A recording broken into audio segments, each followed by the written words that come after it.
Este mundo es una reverenda joda. Claudia Sheinbaum, presidente de México, acaba de anunciar que no participará de la Cumbre de las Américas que se realizará a partir del 4 de diciembre en República Dominicana. El motivo más que digno: se niega a participar en una supuesta cumbre donde se impide participar a la vez a países con gobiernos de un signo ideológico diferente de aquel que le pueda caer bien a los Estados Unidos y a Luis Abinader, que es el presidente de República Dominicana, el funcionario público más rico de todo el país, un multimillonario. Antes de llegar a la presidencia, ya había declarado 70 millones de dólares. Y pese a que se perfilaba como otra cosa, está haciendo todos los deberes a los Estados Unidos, que le está dando muchas caricias financieras, por cierto, ¿no? Y esto de no invitar a Cuba, a Nicaragua y a Venezuela forma parte de las tareas domiciliarias encomendadas por sus amos. La pregunta es, ¿y qué piensa hacer Uruguay teniendo en cuenta esa discriminación? ¿Irá como si aquí no estuviera pasando nada y participará sin decir esta boca es mía, sin quejarse de esa discriminación? ¿Continuará alineándose con esa clase de decisiones y de políticas internacionales? Ya pasó algo lamentable cuando, ante la invasión del Caribe por parte de la flota aérea y naval de los Estados Unidos con armas atómicas en forma amenazante contra Venezuela, Uruguay mira para otra parte y dice que no pasa nada mientras no se usen armas atómicas. Paralelamente, ¿con quiénes nos alineamos? Más con Estados Unidos y con Israel, y menos y ya nada con los BRICS, que es esa alianza que va a revolucionar toda la economía mundial entre Brasil, Rusia, India, China y Sudáfrica. ¿Qué haremos cuando estos países larguen su propia criptomoneda y el dólar se derrumbe, se pulverice y quede valiendo menos que el papel higiénico? Quizá terminemos yendo a golpearles la puerta a los BRICS con el caballo cansado, pero tal vez sea un poquitito tarde. Este mundo es una joda. Se le ha dado el Premio Nobel de la Paz, esto parece un chiste, a María Corina Machado, la misma que llevó a decenas de personas a la muerte al organizar, al impulsar, al promover las guarimbas violentas, las guarimbas armadas en Venezuela. Ya nos olvidamos de que fue partícipe del golpe de Estado en el año 2002 contra el presidente electo, el presidente legítimo, Hugo Chávez, que lo derrocaron por 47 horas y pusieron al frente del país a Carmona el Breve para la historia, ¿no? Carmona el Breve, presidente de Fede Cámaras, la Federación de Cámaras de Venezuela, el cual luego tuvo que huir. ¿Para dónde? Y para dónde van todos los dictadores de derecha, a Estados Unidos. Nos olvidamos que esta es la misma persona que pide a una potencia extranjera que invada militarmente a su propio país. En cualquier nación, cuando un ciudadano o ciudadana pide la invasión de su país, eso es alta traición a la patria, definido así en prácticamente todas las constituciones del mundo. El darle el Premio Nobel de la Paz, cuidado, están preparando el terreno para invadir a Venezuela. Esto no es algo inocente, además de seguir financiándola como financiaron con centenares de millones de dólares al delincuente corrupto de Juan Guaidó, pero les robó tanto de esa plata que hasta la misma oposición venezolana le tuvo que le tuvo que soltar la mano. Pero ante la gente y ante el mundo, la entrega simbólica del Premio Nobel de la Paz ha sido hecha para la activista sueca que realmente se lo merecía, Greta Thunberg. Alfred Nobel se ha de estar revolcando en la tumba, pero ya se lo habían dado antes a Henry Kissinger, o sea, después de eso ya no hay sorpresas, ¿no? El mundo es una joda. Israel, y esto lo comenté en el programa pasado, hizo un contrato por $50 millones con Google para que se inunden las redes sociales y por todos los medios a todos los que seguimos las redes con mensajes a favor de Israel. ¿No les ha pasado en estos días que ven más mensajes de lo habitual a favor de Israel? A mí me han llenado todo X, que es la red que más manejo. Pero además el algoritmo toma como relevante la opinión de cualquier derechista, fascista o supremacista que apoye a Israel y lo pasa por todas partes. Entonces intentan revertir la opinión pública, pero además Israel destinó otros $150 millones para comprar youtubers e influencers por todo el mundo, para intentar cambiar a la opinión pública, para que los genocidas pasen a ser salvadores. Todo es una farsa y una farsa brutal. Pacto, acuerdo de paz. Acá simplemente Israel cedió ante la presión internacional, incluso de algunos países aliados. Pero ahora se dice que los gazatíes pueden volver a Gaza. Poneme por favor el video para que la gente vea y se pregunte, ¿volver a dónde?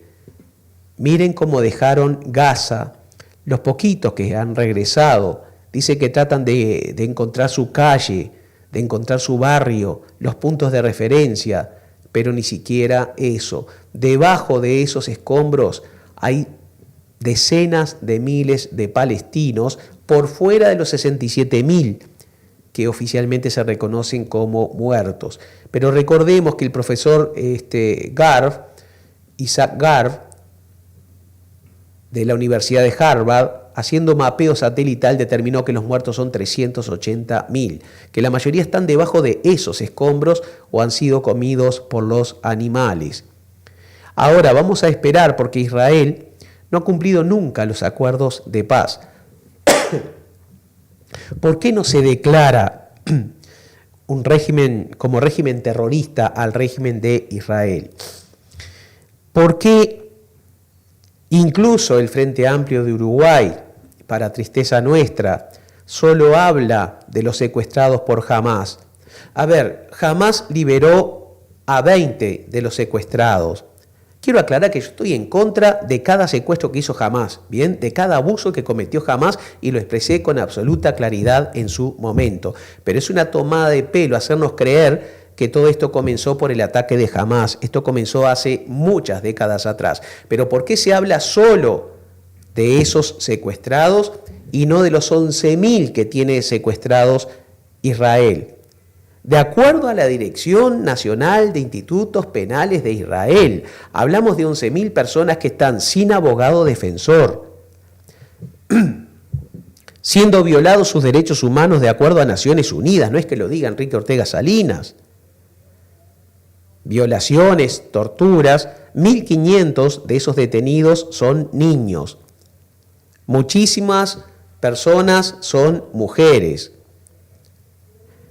Ahora, Hamás ha liberado a 20 secuestrados. Israel tuvo que devolver a 2.000, pero el secuestrador serial es Hamás. Nos están tomando el pelo. Los judíos supremacistas están haciendo a los palestinos lo que los nazis hicieron a sus abuelos. Hitler se suicidó en 1945. De no haberlo hecho y haber sido capturado, hubiera sido puesto frente a un tribunal internacional y hubiera sido condenado a cadena perpetua o ahorcado, como hicieron con Saddam Hussein en Irak, o fusilado. O quizá lo habrían ejecutado en la vía pública, como hicieron con Muammar el Gaddafi en Libia. Pero con Netanyahu eso no va a pasar porque la ingeniería financiera del régimen sionista, tiene muy bien agarrados y sometidos a muchísimos países del mundo, inclusive al Uruguay. Inclusive dominan la Reserva Federal de los Estados Unidos. Nos hacen creer, en el colmo del abuso de nuestra inteligencia, que Milei es un rockero, que María Corina Machado es una pacifista, que Donald Trump no fabrica guerras, sino que las termina porque ama la paz y el diálogo, que Miguel Uribe Turbay de Colombia y que el estadounidense Charlie Kerr eran ciudadanos ejemplares, amantes de la paz, que Naciones Unidas y la Corte Internacional de Justicia son antisemitas, que los niños de Gaza merecen morir porque según Pettinati no son inocentes, que los palestinos son los que ocupan o usurpan una tierra que en realidad le pertenece a Israel porque es el pueblo elegido de Dios, y nos quieren hacer creer, y con éxito en muchos casos, que los peligros para la humanidad son China, Rusia, Irán, Venezuela, Nicaragua y por supuesto Cuba. Pero mientras Cuba envía a otros países médicos y maestros, Estados Unidos envía a todas partes del globo terráqueo espías, marines y vendedores de armas. Y fabrica armas porque la venta de las armas es la cuarta parte de su economía. Si yo fabrico zapatos, necesito que la gente quiera caminar, que tenga pies. Si yo fabrico armas, necesito que la gente quiera matarse. Tengo que fabricar entonces guerras allí donde no las hay. El mundo es una joda. Los economistas conservadores dicen que hay que hacer crecer la torta para dar mejores porciones a los de abajo. Y dicen eso en lugar de hablar, de cortar cada tajada de una manera más justa, de una manera más humana. Pero el gran problema es que hay muchos trabajadores que repiten esa misma canallada. Tenemos a millones de personas en el mundo votando a dioses ricos, a sus propios explotadores. Y lo peor, todavía esos mismos trabajadores despreciando a quienes los defienden. La campaña mediática y política contra los sindicatos, no solo en Uruguay, en el mundo, es brutal y efectiva. Y han logrado volver a los trabajadores en su propia contra. Parece que está bien que los empresarios se organicen y accedan a bancas en la Cámara de Diputados, de senadores, que se reúnan con el gobierno, que presionen, pero está mal que los trabajadores se agrupen en gremios, en sindicatos, para luchar por sus derechos. Está mal que un trabajador llegue a liderar una fuerza política. Está mal que un trabajador llegara, como en Venezuela, a ser presidente de la República, o en Brasil, con Lula. ¿Bien? Están teniendo éxito con esta campaña y están teniendo éxito porque el mundo es una reverenda joda. Yo sé que estas palabras molestan y molestan por algo muy sencillo. Noticia es algo que alguien en alguna parte, por algún motivo, no quiere que se sepa, no quiere que se diga. Mi nombre es Enrique Ortega Salinas y por todo esto y muchísimo más, junto con Germán Ávila, estamos dando comienzo a Palabras Prohibidas.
Aprovecho a decirles que ya quedan los últimos ejemplares de la quinta edición de El Otro Luis, Crónicas del Desastre.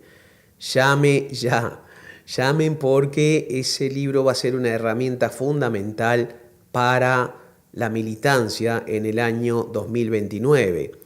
Y estamos recibiendo, y mil gracias, comentarios muy buenos con respecto a De Punta del Diablo al Infierno, que habla de la bipolaridad y habla de los penales del Uruguay y de muchos casos criminales de la actualidad. Recuerden que lo escribí junto con una contadora ex reclusa. Fue una experiencia, la verdad, que electrizante y una realidad muy inquietante de nuestro país. Vamos a algo muy positivo. Poneme la foto de Yamandú, por favor. Bien, en este programa vamos a criticar al gobierno y al presidente cuando haya que hacerlo, y también vamos a elogiarlo y defenderlo con uñas y dientes también cuando toque. El presidente Yamandú es el primero que ha visitado la colonia Berro y a los jóvenes que están privados de libertad. Y lo fue para anunciar un acuerdo entre el INISA y INEFOP. Y ese acuerdo implica, es un convenio para capacitar a los jóvenes en herrería, en soldadura y en oficios similares. Estas son las buenas señales que nosotros esperamos. Nos queda también el tema de los penales en general, donde hay un gravísimo problema. Aparte del hacinamiento, se está trabajando sobre eso, se están abriendo nuevas plazas, pero el tema de la capacitación, porque, a ver, allí adentro hay muchos problemas. El problema de la violencia, continúan los homicidios.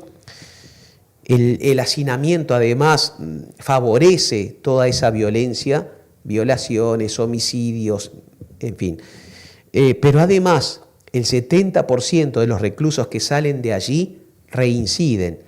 Y es todo un círculo vicioso. De la droga pasan a la cárcel, de la cárcel se meten más en la droga, quieren volver, no tienen a dónde volver, la familia no los recibe, terminan en la calle. La inmensa mayoría de la población que tenemos viviendo en la calle son ex reclusos, terminan delinquiendo nuevamente, vuelven a la cárcel y sigue el círculo vicioso. Solucionar eso lleva mucho dinero, también voluntad política. Y vemos a la oposición en actitudes realmente mezquinas y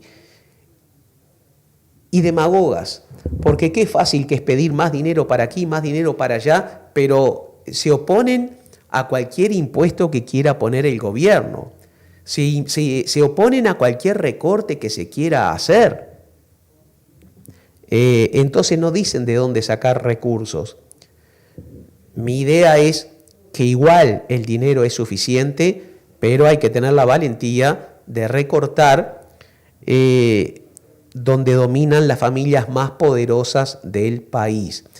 Eso por un lado. Por otra parte, hay un planteo que quiero hacer a la fuerza política. El sistema democrático y participativo del Frente Amplio implica una ingeniería política admirable, ¿bien? Pero algo está sucediendo que es muy difícil ver un comité de base lleno. Se están vaciando. He recibido muchas quejas de militantes que van a los comités de base, han dejado de ir por esto, y sus quejas son recibidas por quien los va a representar luego en una coordinadora. De la coordinadora pasan al plenario departamental, de ahí al plenario nacional. No llegan nunca o difícilmente lleguen las quejas que se plantearon allá en el llano. Algo habrá que revisar. Botinelli trató este tema en el programa de Leandro Grille, por supuesto, Legítima Defensa, y les recomiendo verlo porque, a ver, todos tenemos un gran respeto por Oscar Botinelli, por su profesionalismo, por su objetividad, por el respeto con que siempre habla, es algo admirable. Y yo retomo de alguna manera su planteo y me pregunto, ¿qué está sucediendo? Sabemos lo que sucede. Es algo que habrá que cambiar, pero mientras tanto, no se quejen si Frente Amplistas se salen de la orgánica, continúan a muerte dentro del Frente Amplio, pero se reúnen de manera espontánea por aquí y por allá en todo el país para hacer oír sus críticas y sus disconformidades, que bienvenidas sean. Para que este sea un gobierno exitoso, se requiere de la crítica de los de abajo y la humildad de los de arriba para recibirlas, para analizarlas, para realmente poder decir el Frente te escucha. El diálogo social está convocando muy poca gente, más allá de la muy buena intención que tienen los que integran el diálogo social, los que lo dirigen. Repito, muy buena intención, pero en fin, hay que trabajar mucho. La solución no es desde la soberbia tratar de terraplanistas a los que se unen para manifestar su desconformidad.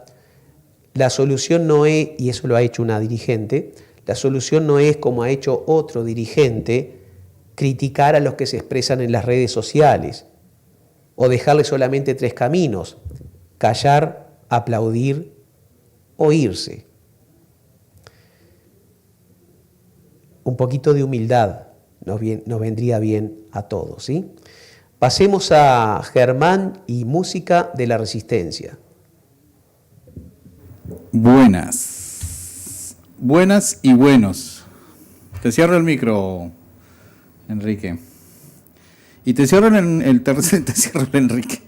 Te cierro el micrófono, Enrique, porque vamos a agradecer, como siempre hacemos acá en este espacio, cada semana. Y esta vez, así como en algún momento, digamos que fui bastante enfático y vehemente a la hora de expresar mi desagrado y mi descontento por algún comentario de esos que no es capaz de mantener su chauvinismo y su xenofobia dentro de su correspondiente cauce. Esta vez yo quiero expresarles también mi profunda alegría, mi agradecimiento, mi sentir bonito. Eso sería tal vez lo que digo. Mi sentir bonito con una cantidad de mensajes que han escrito y que escribieron desde la semana pasada en el chat en vivo. Yo estaba viendo el programa la semana pasada, no tuve clase a esa hora, entonces estaba viendo el chat en vivo y ahí pasa que aquí no alcanza a verse en la pantalla, pero esos mensajes son unos mensajes muy lindos y de verdad créanme que para mí son bellísimos, así como también fue bellísimo haberme encontrado a personas en la marcha por Palestina que se hizo el pasado jueves y que nos acompañaron y que estuvieron ahí y que se acercaron a mí y que se acercaron a Enrique también y que saludaron y nos abrazaron y nos dieron para adelante. A mí ese tipo de cosas realmente son cosas que me llenan muchísimo y eso quiero decírselos a ustedes también, como les decía, con la misma vehemencia y la misma energía sobre la forma en que creo yo que siente uno cuando este tipo de cosas pasan. También estas cosas, también ese amor, también ese cariño lo queremos expresar acá, así que muchas gracias, seguimos aquí, como lo ven ustedes, maestro Alfredo Zitarrosa nos continúa acompañando en esta sala, ya es un miembro más del equipo que nos acompaña desde hace ya casi un mes que hace que Fermín lo trajo. Pero esta vez vamos a hablar de una fecha que es especial para todos y todas los que creemos que este mundo debe ser otra cosa. Hemos de recordar que el 8 de octubre del año 1967 en Bolivia, en predio rural de la municipalidad del Yuro, el comandante Ernesto Guevara de la Serna fue capturado, herido, trasladado posteriormente a la escuela de La Higuera, donde el 9 de octubre fue fusilado por mano del sargento Mario Terán y por órdenes de la CIA y del gobierno de Bolivia, es decir, de la CIA, la dictadura de Bolivia. Pero fue una orden emanada desde Panamá y desde Estados Unidos, así que aunque nosotros solemos recordar esta fecha, cuando digo nosotros me refiero a quienes nos consideramos revolucionarios, solemos recordar esta fecha con mucho romanticismo. Yo quisiera a ustedes recordarles también y que me ayuden a hacer campaña, porque esto fue una ejecución extrajudicial, o sea, más allá de todo aquello que para nosotros significa el nombre de Ernesto Guevara, como hay quienes lo llaman el mejor de nosotros, el comandante eterno, bueno, todo este tipo de cosas que reflejan ese sentir, hay que tener en cuenta eso. A él lo ejecutaron de manera extrajudicial, sin un debido proceso, sin un juicio, y solamente a partir de la orden de 2 o 3 oficiales, que seguramente venía de una orden de presidencia de los Estados Unidos, pero fue una ejecución extrajudicial y a partir de ahí creo que es algo que debemos tener en cuenta. Pero para hablar de esto también yo quiero que hablemos de Silvio Rodríguez, porque Silvio Rodríguez hace una canción que ha sido relacionada casi siempre con el Che Guevara, y es que siempre se dice que la canción del elegido de Silvio Rodríguez fue compuesta para el Che, pero resulta que no. La canción del elegido la compuso Silvio Rodríguez para otro revolucionario, que fue Abel Santamaría, que fue capturado en la toma del cuartel de Moncada y fue torturado también y fue ejecutado de forma extrajudicial también. Él era el hermano de Aide Santamaría, compañera también revolucionaria, y fue torturado, le sacaron los ojos, por si no lo recordamos, hay que recordarlo, pero no les voy a hablar de esta canción porque esta canción, como les decía, fue una canción escrita para Abel Santamaría. La canción que Silvio Rodríguez le escribe al Che Guevara es una canción que se llama Fusil contra Fusil, que es un poco menos conocida. Fue grabada por primera vez en 1968, editada esta canción, editada en su primera salida al público por la Casa de las Américas, en ese tiempo dirigida por Aide Santamaría, justamente. Y en 1977 se reedita en el álbum Cuando Digo Futuro, 1977. Y en ese álbum están canciones como Ojalá, Fusil contra Fusil, Cuando Digo Futuro, Canción de la Nueva Escuela, La Era está pariendo un corazón, canciones que ustedes seguramente, o muchos y muchas de ustedes conocen. Así que yo en esta ocasión, para recordar al Che, quiero ponerles esta canción en la potente voz de Silvio Rodríguez, que nos estará visitando este fin de semana acá en el Uruguay. Recuerden que viernes y sábados son conciertos de Silvio Rodríguez acá en el Antel Arena. Así que vamos a escuchar Fusil contra Fusil, 1968, editado por Casa de las Américas, escrito y cantado con la potentísima voz de Silvio Rodríguez para Ernesto Che Guevara.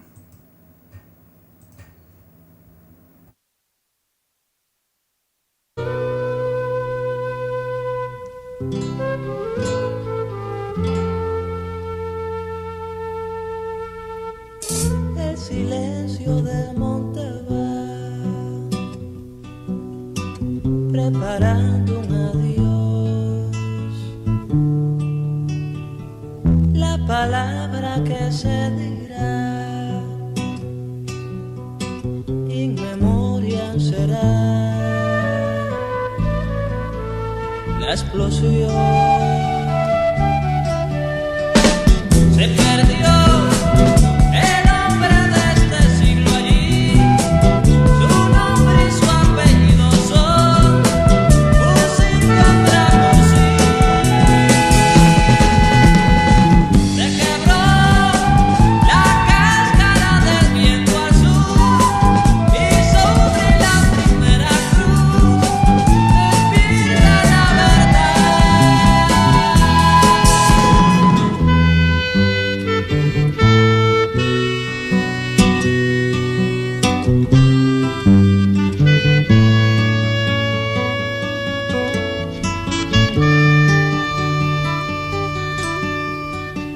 Todo el mundo tercero va a enterrar su dolor con granizo de plomo hará su agujero de honor, su canción. Dejará el cuerpo de la vida allí, su nombre y su apellido son fusil contra fusil. Cantará su luto de hombre y de animal, y en vez de lágrimas echar, con plomo llorará. Alzará al hombre de la tumba al sol, y el nombre se repartirá, fusil contra fusil, fusil contra fusil, fusil contra fusil.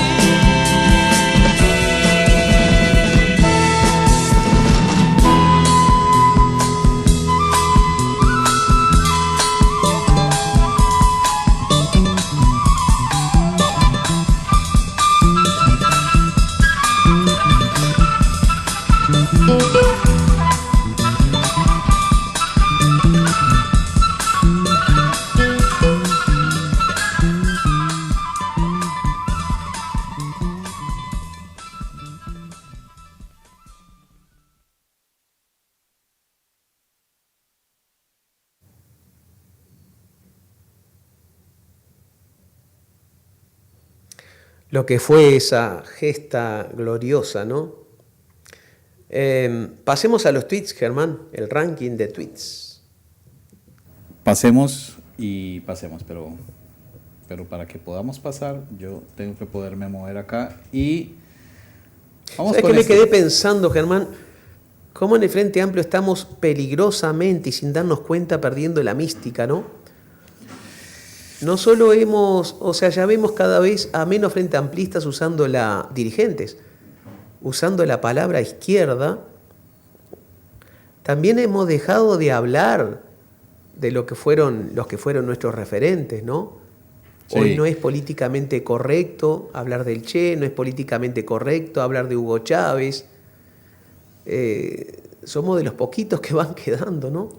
Pero Pues yo creo que, a ver, aunque tengo cierto marco obligatorio para expresarme sobre este tema, yo creo que sí, hay que trabajar mucho. Yo creo que hay que trabajar mucho porque las condiciones del mundo hoy son aún mucho más complejas y mucho más duras para la clase trabajadora de lo que fueron en los años 60. No estoy diciendo que en los 60 la gente la tuviera fácil. Estoy diciendo que en los 60 había un mundo que estaba compuesto de determinada forma y que hoy el mundo unipolar de los años 90 hacia adelante ha constituido unas formas de explotación brutales. Se ha transformado la economía y se ha transformado la sociedad y los volúmenes de pobreza se han ultra, hiper, mega disparado de una manera brutal y hay un ascenso pese del a que, fascismo. disculpame un pequeño paréntesis, Pese a que ahora trabajan el padre y la madre. Totalmente, sí, Porque sí, en los sí, 60, yo no digo de que estuviera bien, a mí me parece perfecto que la mujer trabaje y tenga su propio ingreso, ¿no? Pero ella se quedaba a cuidar a los hijos, era el reparto repito, no es que me guste ese reparto de roles, pero ahora trabajan los dos y sin embargo viven más apretados que antes. Claro, no alcanza. Hay otras necesidades también, ¿no? Entonces, claro, totalmente. Entonces, en ese sentido, hoy vemos un ascenso enorme del fascismo ideológico como perspectiva política, ideológica, pero el espectro se corrió todo hacia la derecha porque la izquierda ya se ha quedado, yo me refiero a la izquierda en general, no me refiero al Uruguay, me refiero en general. La izquierda se ha quedado parada digamos, en la izquierda liberal de los años 40. Realmente hoy lo que estamos defendiendo nosotros como gobiernos de izquierda y como proyectos de izquierda realmente son proyectos liberales. Si nos vamos a lo que realmente es decir, proyectos de la administración del Estado. Entonces, los proyectos revolucionarios de los años 60 eran los proyectos que buscaban transformar la estructura de la sociedad. Era generar relaciones sociales y relaciones económicas diferentes. Hoy eso ya no se discute. Muchísimo menos estamos para hablar de movimientos armados, ya es una cosa que se considera completamente obsoleta, porque es verdad que la sociedad en general no la considera una opción, y eso es una realidad, pero sí es una realidad también que es importante discutir estos temas y plantearse lo que llamábamos nosotros en aquel tiempo vocación de poder, porque por lo menos hay que discutir qué tipo de sociedad es la que queremos y qué manera tenemos de construirla. Para mí, una conversación que tuve con alguien hace un par de semanas, yo le decía, y lo lamento mucho esta expresión que voy a usar, y entiéndanme que no estoy hablando del Uruguay, estoy hablando en general, pero yo siento que la administración pública y los gobiernos se han convertido algo como en la cocaína de los partidos revolucionarios, es decir, prueban eso y quieren quedarse ahí, y creen que esa es la llegada a ese lugar donde deben estar, y realmente se cambió la perspectiva de transformación estructural por una perspectiva de administración pública y de administración de recursos de gobierno en el marco del capitalismo. Entonces, ahí ya agarró para otro lado, pero yo cierro ahí porque de pronto me voy de boca y no queremos eso. ¿Por qué queremos eso? No queremos eso. Vamos Así al que ranking, tú lo lees y lo comentamos. Hablamos de los tweets. Dice Peteco Petaca, respondiendo a un tuit de Telemundo en el que dice: la abogada de Penades negó que el ex senador haya estado con menores y defendió la libertad sexual. Si quiero estar con un animal puedo hacerlo, dice. Y ante eso Peteco Petaca nos dice: la abogada del violín pedófilo es una zoofílica, ni uno normal. Nada ¿Qué decimos ahí? ¿Qué decimos ahí? Y se nos dice: ayer a una de mis alumnas un compañero le dijo marrona. Le dijo a la maestra y esta le respondió que no pasa nada, que está bien porque ese es su color de piel. Ella le respondió que no está bien y que si el pibe aparece con el ojo morado no se queje porque el morado es un lindo color. Bueno, ¿qué les puedo decir yo? Anita Bodwin nos dice: los gazatíes vuelven a su casa, pero sus casas no existen. ¿Ahora qué? Esa es la gran pregunta. Esto último con lo que termina Anita es la pregunta de hoy. Lo del video que pasamos al comienzo lo responde, ¿verdad? Tal cual. ¿Ahora qué? Listo, ¿se acabó la masacre? Ahora pregunta, ¿se acabó la masacre? ¿De verdad? No, o sea, en fin, ya conocemos a Israel. Y sí. A esta chiquilina, Sebas nos dice: esta gurisa es la que se merece el Premio Nobel de la Paz. Respecto a esto solamente voy a hacer una pequeña acotación, y es que, y lo puse por ahí en mis redes, si yo tengo que creer en el Premio Nobel de la Paz, o bueno, más bien al contrario, si yo tengo que creer en el Premio Nobel de Medicina o el de Física o el de Biología, como creo en el de la Paz, estamos jodidos. No sé, me generan dudas. Claro. Ciertas dudas, porque es una herramienta de manipulación. Sí, loco, pero a favor de qué intereses. Bueno, ya por ahí hay una investigación que dice que parte del lobby de la derecha venezolana tenía las manos metidas en el Comité Oslo. Bueno, habrá que ver, pero esto... Le dieron el premio Nobel a Juan Manuel Santos en 2016, 2017, expresidente colombiano. Loco, y lo digo en tanto Juan Manuel Santos y en tanto María Corina Machado, cuando hay un conflicto no le puedes dar el Premio Nobel de la Paz a una de las partes en conflicto. Claro. Es así.